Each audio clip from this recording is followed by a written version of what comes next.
Hey everyone! In today's video, we'll see how to connect Google Sheets with Brevo using Integrately.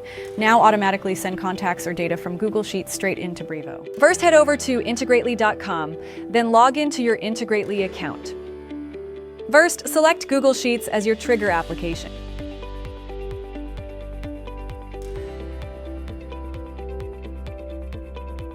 Next, choose Brevo, formerly known as Sendinblue, as your action application. Now locate the pre-built automation that sends a Brevo email whenever a new row is added in Google Sheets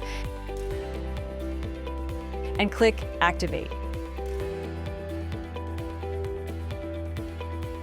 You'll be prompted to connect your Google Sheets account and grant the necessary permissions.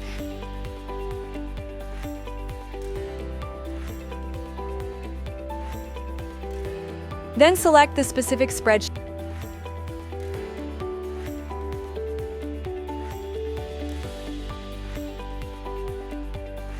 and worksheet that will trigger this automation and click Continue.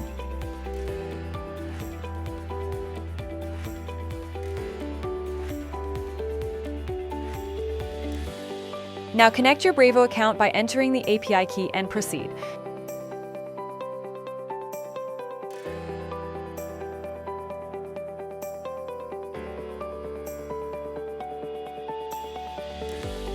In the Automation Builder, map the data from your spreadsheet to the corresponding fields in Brevo, such as the recipient's email address and subject line. Once everything is set up, test the automation and then turn it on to make it live. You'll find the direct links to set up this automation in the description below. And that's it. We just learned how to connect Google Sheets with Brevo using Integrately. If this tutorial helped you, make sure to like, subscribe, and check the link in the description for more details.